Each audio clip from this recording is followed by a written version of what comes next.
Pemirsa, polisi mengungkap pembunuhan mahasiswa Fakultas Kedokteran di Malang, Jawa Timur berlatar belakang asmara. Tersangka mengaku tidak menyukai hubungan korban dengan anak tirinya.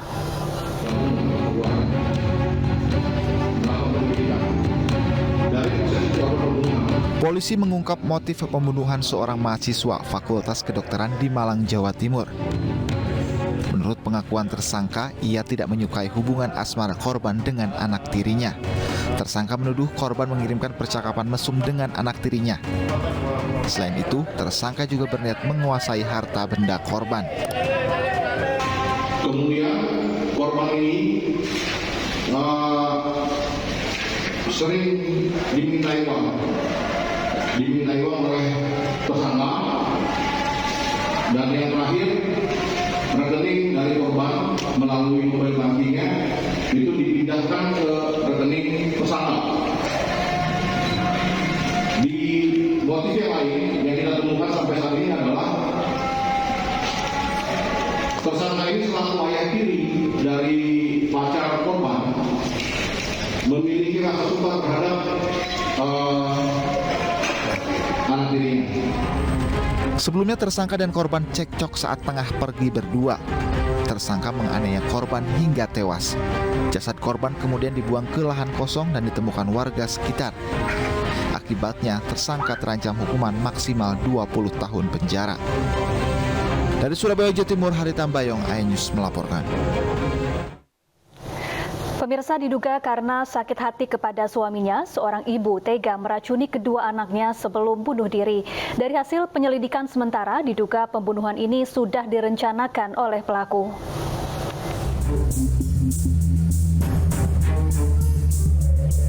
Enam orang saksi terus diperiksa polisi, mulai dari suami dan keluarga korban hingga ketua RT. Dari hasil penyelidikan dan otopsi terungkap bahwa pelaku bunuh diri dan meracuni kedua anaknya lantaran sakit hati kepada suaminya yang diduga selingkuh. Hingga kini polisi tidak menemukan adanya tersangka lain. Kepada sejumlah saksi dan juga termasuk adanya alat bukti percakapan melalui handphone dari korban ibu tersebut dengan suaminya.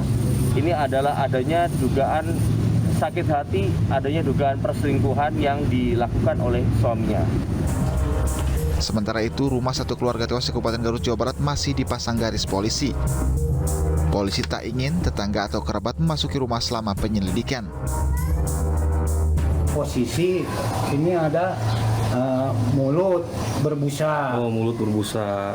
Hidungnya disempeli ini apa? Kapas hidungnya. Ya mungkin nggak tahu lah suaminya apa ibunya. Dua-duanya. Oh, dua-duanya keluar busa. Sebelumnya satu keluarga yang terdiri dari ibu dan dua anaknya ditemukan tewas di rumahnya di Garut, Jawa Barat. Jenazah ketiganya ditemukan oleh suaminya yang baru pulang kerja dari Bandung, Jawa Barat. Tim Liputan iNews melaporkan. Selengkapnya untuk membahas sekeluarga ditemukan tewas sudah bergabung bersama kami Kapolres Garut AKBP Wirdanto Hadi Caksono. Selamat sore Pak Wirdanto. Selamat sore Mas Wilson dan Mbak Sapa. Baik Pak, ini seperti apa hasil keterangan dari pihak suami? Apakah memang sebelum istri dan anaknya ini bunuh diri, apakah pernah cekcok seperti itu Pak? Baik, jadi berdasarkan keterangan saksi yang sudah kami lakukan pemeriksaan, yaitu dari pihak suami, termasuk juga ketua RT dan beberapa warga di TKP, kami mendapati informasi bahwa sebelumnya pernah terjadi percekcokan antara korban ibu tersebut dengan suaminya, yang juga dilatar belakangi oleh adanya kecurigaan dari pihak ibu kepada suaminya melakukan selingkuh dengan wanita lain. Dan kemudian termasuk juga ketua RT sempat diperlihatkan oleh korban ibu tersebut bahwa terjadi sebuah adanya percakapan mesra antara suaminya dengan wanita lain. Itu adalah dugaannya. Demikian. Ya, Pak Wirdanto, aksi bunuh diri ini disebut terencana. Sudah sejak kapan aksi ini direncanakan dan apakah sebelumnya korban pernah bercerita tentang rencana bunuh diri ini kepada orang lain? Oke, jadi untuk berdasarkan hasil pengolahan TKP yang kami lakukan dan juga termasuk hasil otopsi sehingga kami mengetahui adanya jam kematian dan juga termasuk penyebab kematian, bahwa konteks untuk merencanakan pembunuhan itu dilakukan oleh ibu kandungnya kepada anaknya. Ada anak kandungnya yang ada 2 orang yang berumur 5 tahun dan juga 11 bulan. Jadi seketika setelah ibu atau korban bunuh diri tersebut melakukan percakapan dengan menggunakan SMS kepada suaminya, di situ terlihat bahwa motif adanya kecurigaan atau mungkin sakit hati dari korban ibu tersebut kepada suaminya, yang akhirnya dari ibu tersebut menyampaikan untuk melupakan saja dirinya dan anak-anaknya. Seketika itulah langsung ada kegiatan atau diperkirakan hasil dari olah TKP kami, kemudian tidak berapa lama ibu tersebut meracik adanya cairan pencuci piring dan juga dicampur dengan jus naga yang diminumkan kepada kedua anaknya. Sehingga di situ keluar adanya busa pada mulut dan termasuk hidung, dan kemudian tidak berapa lama ibu tersebut akhirnya berniat untuk melakukan bunuh diri dengan cara gantung diri. Ini semuanya sudah terkonfirmasi dari hasil otopsi. Bahwa dari pihak anak-anak pun tidak ada tanda-tanda kekerasan lainnya, jadi murni dari ibunya yang sudah memang merencanakan untuk menghabisi anak kandungnya. Baik, atas kejadian ini apakah keluarga dari istri ini membuat laporan kepada pihak kepolisian, Pak? Karena memang sebelumnya diduga penyebabnya adalah cekcok sehingga mengakibatkan istri ini bunuh diri dan membunuh kedua anaknya. Jadi sampai dengan saat ini kami belum menerima laporan polisi dari pihak keluarga korban ibu tersebut, dan tentunya di sini kami sudah memberikan penjelasan, termasuk kami sudah memeriksa dari pihak keluarga, baik dari pihak keluarga ibu dan keluarga suaminya, dan menjelaskan terkait penyebab itu baru dugaan. Kembali lagi kami tidak membuktikan kaitan dengan masalah perselingkuhannya, tapi kami membuktikan terkait kejadian kematian 3 mayat ini yang diawali dengan adanya pembunuhan dari ibunya kepada anak kandungnya dan kemudian diakhiri dengan adanya kejadian bunuh diri. Baik, terima kasih AKBP Wirdanto Hadi Caksono, Kapolres Garut, telah bergabung bersama kami di iNews Sore.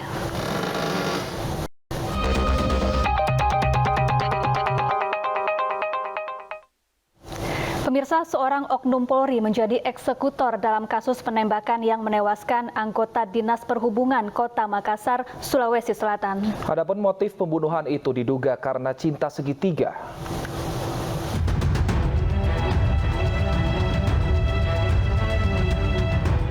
Polisi kembali menangkap 1 tersangka dalam kasus penembakan yang menewaskan pegawai Dinas Perhubungan Makassar, Sulawesi Selatan, sehingga total menjadi 5 orang tersangka. 1 tersangka baru berinisial SU dan berperan sebagai eksekutor yang menembak korban Najamuddin Sewang. SU membantu pembunuhan karena hubungan kedekatan satu daerah dengan Kepala Satuan Polisi Pamong Praja Kota Makassar MIA yang menjadi otak pembunuhan. Teror di Kota Makassar ini, tapi ini adalah motif atau masalah pribadi, sehingga terjadi penembakan yang terjadi pada hari Minggu tanggal 3 April 2022. Untuk kepastiannya, karena ini barang bukti dan tersangka masih dalam perjalanan, belum bisa kita rilis. Namun kami memberikan keterangan kepada rekan-rekan semua bahwa perkara atau kasus penembakan yang terjadi pada tanggal 3 April itu sudah berhasil kita ungkap dan kita tangkap pelakunya. Dari kelima tersangka, polisi menyita 2 unit sepeda motor yang digunakan korban dan pelaku, 53 butir peluru, 1 senjata api revolver, dan pakaian korban. Para eksekutor diberikan uang terima kasih atau imbalan sebesar 85 juta rupiah. Akibat perbuatannya, kelima tersangka ini dijerat dengan ancaman hukuman seumur hidup. Dari Makassar, Sulawesi Selatan, Andi Dery Sunggu, iNews melaporkan. Benarkah penembakan anggota Dinas Perhubungan Kota Makassar dilatar belakangi cinta segitiga? Untuk mengulasnya sudah bergabung bersama kami Kapolrestabes Makassar, Kombes Pol Budi Haryanto, dan juga psikolog Felicitas Kaban. Selamat sore Mbak Felicitas dan juga Pak Kapolres. Selamat sore Mas Yosan, Mbak Syafa. Baik, saya ke Pak Kapolres terlebih dahulu. Pak Budi, apakah benar ini motif dari pembunuhan ini adalah cinta segitiga dan seperti apa bentuk cinta segitiganya? Baik, peristiwa ini memang berlatar belakang adanya cinta segitiga. Artinya satu orang dicintai oleh dua orang, yang mana yang merasa berkuasa dan mampu itu merasa sakit hati kepada teman satunya yang maka dari itu teman yang sakit hati ini berusaha untuk menghilangkan nyawa daripada teman satunya lagi. Iya, Pak Budi, jadi apa hubungan antara tersangka dengan korban dan juga wanita yang terlibat dalam cinta segitiga ini, Pak? Baik hubungan antara tersangka dengan korban maupun saksi yang dicintai oleh kedua belah pihak ini adalah atasan dan bawahan.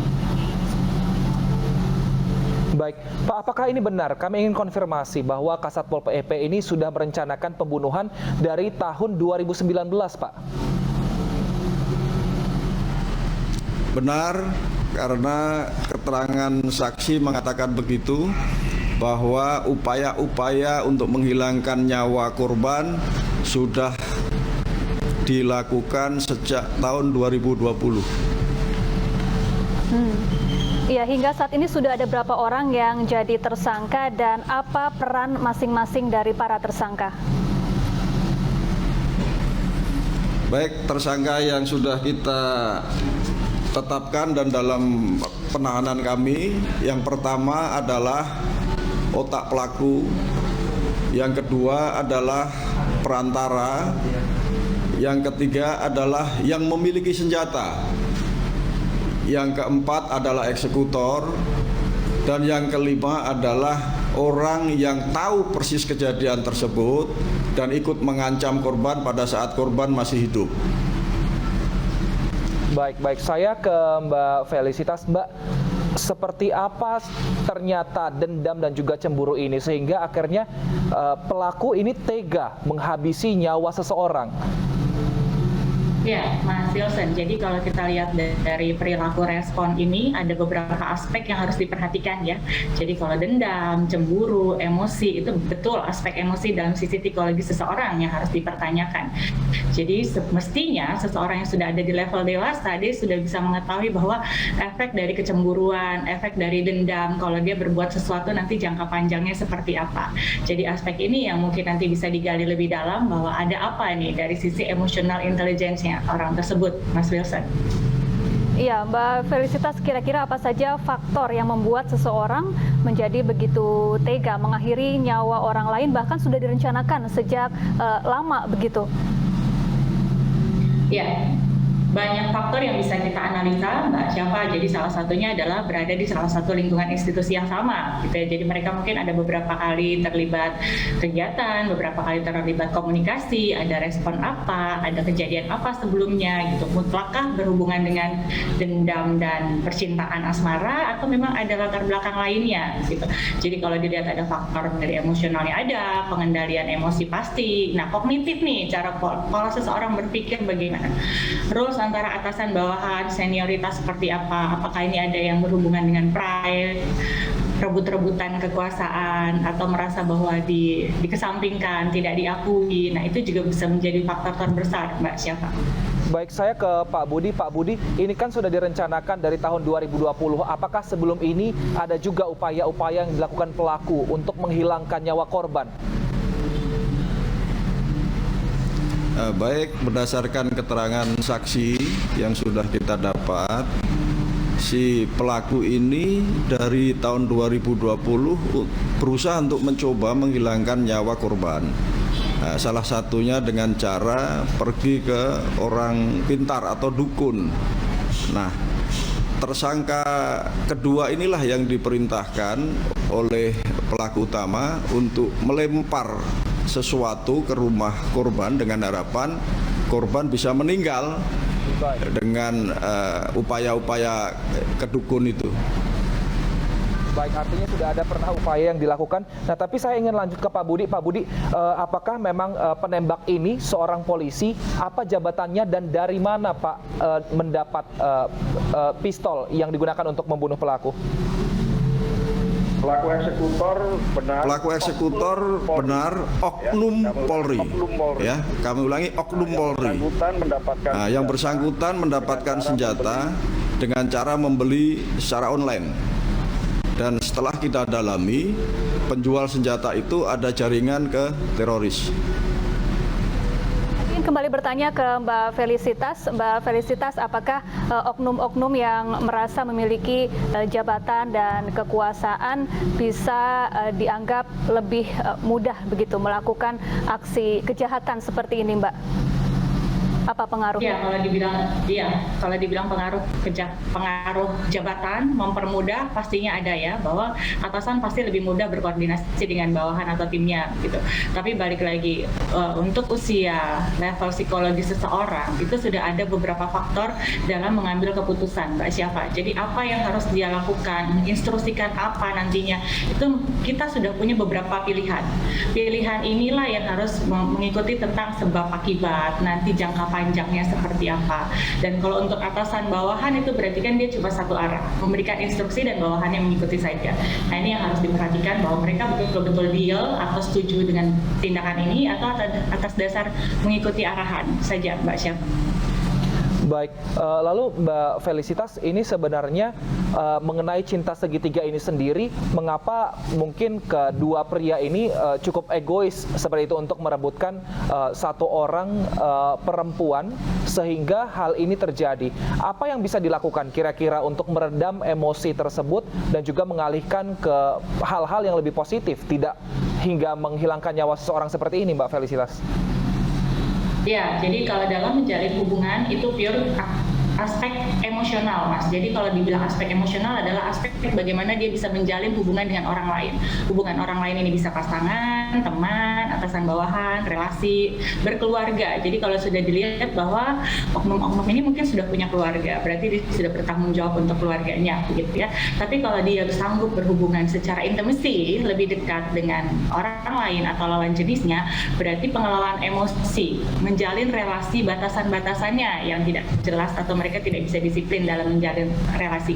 Apa yang harus dilakukan? Sebaiknya memang betul tidak boleh menjalin hubungan dengan wanita lain selain pasangannya. Rumusnya seperti itu, Mas. Tapi lingkungan sangat mempengaruhi, Mas Wilson. Jadi di mana kita ada di lingkungan seperti apa akan mempengaruhi pola pikir kita, akan mempengaruhi perilaku tentunya, Mas Wilson. Jadi perilaku seperti apa itu bisa mencerminkan. Makanya kita bilang bahwa lingkungan harus dipilih secara tepat, budaya hari-hari, culture dari institusi tersebut, gitu ya, itu yang harus diperhatikan, Mas Wilson. Ya, terakhir Pak Budi, jerat hukum apa yang bisa dikenakan kepada kelima tersangka ini? Baik, untuk kelima tersangka kita jerat dengan pasal 340 pembunuhan berencana dengan ancaman hukuman mati atau seumur hidup. Baik, terima kasih Kapolrestabes Makassar Kombes Pol Budi Haryanto dan juga terima kasih Mbak Felicitas Kaban selaku psikolog.